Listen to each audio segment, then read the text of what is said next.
Good morning, students. Welcome to your B.Ed first year class. We are going to study in the concept of education, social change according to education. या कह सकते हैं शिक्षा की अवधारणा के तहत हम आज पढ़ने जा रहे हैं शिक्षा द्वारा सामाजिक परिवर्तन। इससे पहले हम पढ़ चुके हैं सामाजिक परिवर्तन का अर्थ एवं परिभाषा, जिसको कि हम पिछली कक्षा में पढ़े हैं। इसके अनुसार समाज का जो निर्माण होता है मनुष्य ने किया है और समाज का आधार भी मनुष्य की अंतर्क्रियाओं पर डिपेंड करता है। ये अंतर्क्रिया सदैव परिवर्तित होती रहती है, जिसकी इसी कारण हमारा समाज में भी परिवर्तन होता रहता है।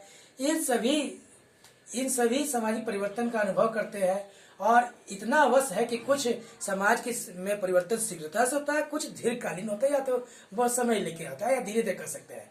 इसी के अनुसार क्या होता है, जो सामाजिक परिवर्तन जो है शाश्वत है। एक नियम है कि जो हमेशा मानव अपनी इच्छाओं और अनुभवों और के द्वारा ही परिवर्तन करता रहता है। आज जो हम पढ़ रहे हैं शिक्षा द्वारा सामाजिक परिवर्तन, कैसे शिक्षा के द्वारा ही समाज का परिवर्तन है। शिक्षा के द्वारा अनेक देशों में और समाजों में विभिन्न प्रकार के परिवर्तन हुए हैं। वो इसका कथन पुष्टि के लिए हम कुछ उदाहरण प्रस्तुत करते हैं। भारत में अंग्रेजी शिक्षा के कारण सामाजिक परिवर्तन, पहला जो हेडिंग हमारा है, भारत में अंग्रेजी शिक्षा के कारण क्या क्या परिवर्तन हुआ है। अंग्रेजी शिक्षा प्राप्त करके भारत के कई सतियों की कुंभकर्णी निद्रा का परित्याग किया गया। जो पुरानी सभ्यता था उसमें चेंजेस है। अपने समाज में असाधारण धार्मिक, राजनीतिक, सामाजिक आदि परिवर्तन किए गए। धार्मिक परिवर्तन का श्रेय राजा राम मोहन राय, रविन्द्रनाथ टैगोर, केशव चंद्र सेन, स्वामी दयानंद आदि महापुरुषों को प्राप्त होता है। राजनीतिक परिवर्तन के फलस्वरूप भारत को स्वतंत्रता दिलाने के लिए कार्य जो किए गए दादा भाई नौरोजी, गोपाल कृष्ण गोखले, महात्मा गांधी, जवाहरलाल नेहरू और भी बहुत सारे नेताओं के नाम भी ले सकते हैं या स्वतंत्रता सेनानियों के भी नाम ले सकते हैं। सती प्रथा, कन्या वध, बाल विवाह आदि कुप्रथाओं का अंत करने में हमारे समाज में अपने काया पलट कर ली। इसी प्रकार भारतीय समाज में परिवर्तन और जागरण अंग्रेजी शिक्षा के कारण हुआ। इस संबंध में मजुमदार जी का कहना है और चौधरी दत्त वगैरह ने लिखा है कि देश में शैक्षिक विचारों में महत्वपूर्ण परिवर्तनों के बिना आधुनिक भारत की समान जागृति संभव नहीं थी। जैसे कि पहले कुप्रथाओं में सती प्रथा को माना जाता था, जिसको जो अंत करने के लिए राजा राम मोहन राय ने अपने दोस्त जो अंग्रेज मित्र थे उनके सहायता से इसमें एक कानून बनाया कि जो स्त्री है अपने पति के साथ यानी देह का यानी दाह नहीं करेंगे, या तो कह सकते जौहर नहीं होंगी। एक तरह से उसको जौहर ही कहते थे कि आदमी जब मर जाता था उन्हीं के साथ स्त्रियों को भी, चाहे कि उनका अपराध हो चाहे ना अपराध हो, उनके साथ ही उनको अग्निदाह में कर दिया जाता था। ये एक तरह की बहुत बड़ा कार्य जो अपराध माना जाए, चाहे कुछ भी कहिए, उस समय के हिसाब से ये एक तरह से कुप्रतियों में मानता है, जिसमें सती प्रथा को राजा राम मोहन राय ने खत्म।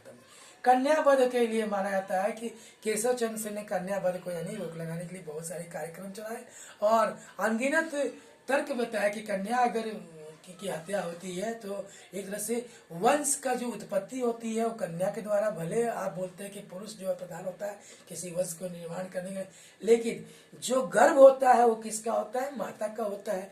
और लोग पहले क्या होते थे, कन्या जो होती थी कहते थे घर उनसे नहीं चलता, इसका वध कर देते थे, जिसपे भी काफी यानी प्रयास करने के बाद अब लोग यानी कि बेटी बचाने की बात करते हैं, बेटी बचाओ बेटी पढ़ाओ की आज जो बात कर रहे हैं ये उस जमाने में किया हुआ ही शिक्षा का ही एक योगदान है, जिससे लोग अब लड़का लड़की को एक समान समझते हैं और उनको पढ़ाने की बात करते हैं। अगला जो है भारत में विज्ञान शिक्षा के कारण परिवर्तन। जो भारतीयों में धर्म और नैतिकता में आशा रखने के कारण अन्याय, असहयोग या सहयोग जो भी कर सकते, निस्वार्थता के मूल्यों पर सदैव बल दिया जाता था। इसके अतिरिक्त उन्होंने आध्यात्मिक मूल्यों की तुलना में भौतिक मूल्यों को न केवल निमंत्रण स्थान देते थे परंतु उनका परित्याग भी करते थे। पर विज्ञान की शिक्षा प्राप्त होते ये उन्होंने मूल्यों के साथ साथ परंपरागत धारणाओं में भी परिवर्तन आ गया। जो पुराने परंपरा थे उसमें वो लोग इथिक की बात करना करके वो लोग अब साइंटिफिक बातें करते हैं, वैज्ञानिक सोच के तहत उसमें बोलते हैं कि ये ऐसा नहीं है वैसा है। आज वे इनका तिरस्कार करके आर्थिक, सामाजिक, राजनीतिक क्षेत्रों में स्वार्थ और शोषण की भावनाओं से ओतप्रोत अपने जीवन के पथ पर बढ़ रहे थे। वे सहयोग और जो सहिष्णुता को तिलांजलि देकर अब अलगाव, द्वेष, घृणा कह सकते हैं अवलंब करके भारतीय समाज का विघटन और वियोजन कर रहे थे। लेकिन उसके विज्ञान के बाद उन लोगों ने माना कि विज्ञान एक शक्तिशाली पदार्थ, एक साधन है जिसके द्वारा परिवर्तन करता है। सैदेन ने उचित लिखा है कि सामाजिक परिवर्तन और विघटन की इस प्रक्रिया में सबसे शक्तिशाली तत्व विज्ञान का विकास ही है, जिसके कारण हम वैज्ञानिक सोच से बातें कर सकते हैं कि क्या परिवर्तन सही है या क्या गलत है।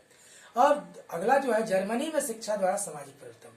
सन 1806 में जीना के युद्ध में नेपोलियन द्वारा धुंधली दुरुस्तारी किया गया, जिसमें जर्मन के लोगों को देश प्रेम, राष्ट्रीयता भावना और बाकी सब की बात हुई और लोगों ने एकजुट होकर यानी परिवर्तन की बात की, जिसमें से उन्होंने शिक्षा के द्वारा जाना कि वाकई में पहले क्या चल रहा था, उसमें क्या कमियां थी। उसी कारण असाधारण धार्मिक, राजनीतिक और सामाजिक परिवर्तन हुए। फिर से हम इस पर चर्चा करते हैं क्यों ऐसा शिक्षा कारण। शिक्षा जो होता है एक सोच पैदा करता है लोगों में, कमियों को दूर करने के विचार करता है कि समाज में जो कुरीतियां है वो टटोला जाए और आकलन किया जाए। टटोला नहीं कर सकते, आकलन करके हम समाज के मूल्यों को, जो आदर्श मूल्य है, जो सही मूल्य है, उसको पहचान सके और उसको आगे निरंतर परंपरागत चला सकते हैं। लेकिन अगर उस मूल्यों में कहीं ना कहीं हमारा हनन हो रहा है, समाज में कोई ऐसी चीज है जो कुरीतियों के कारण हमारा आत्म कल्याण की बात नहीं हो रही, मनुष्य के विकास की बात नहीं है, तो शिक्षा द्वारा उसका परिवर्तन की बात हुई।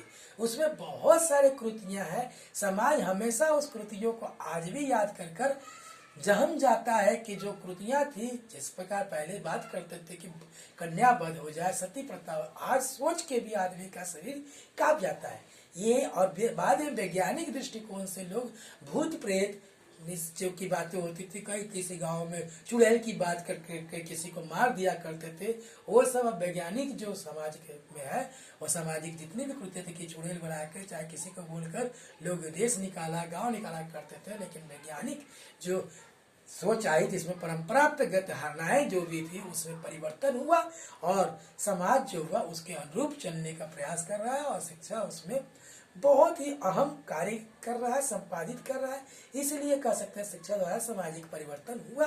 चाहे वो अंग्रेजी शिक्षा से लोग अपडेट की बात करें, चाहे वैज्ञानिक शिक्षा से बात करें, चाहे तकनीकी शिक्षा की बात करें, सभी एक समान नहीं हो सकता। इसलिए अगले दिन हम देखेंगे समाज द्वारा शिक्षा में क्या परिवर्तन होता है।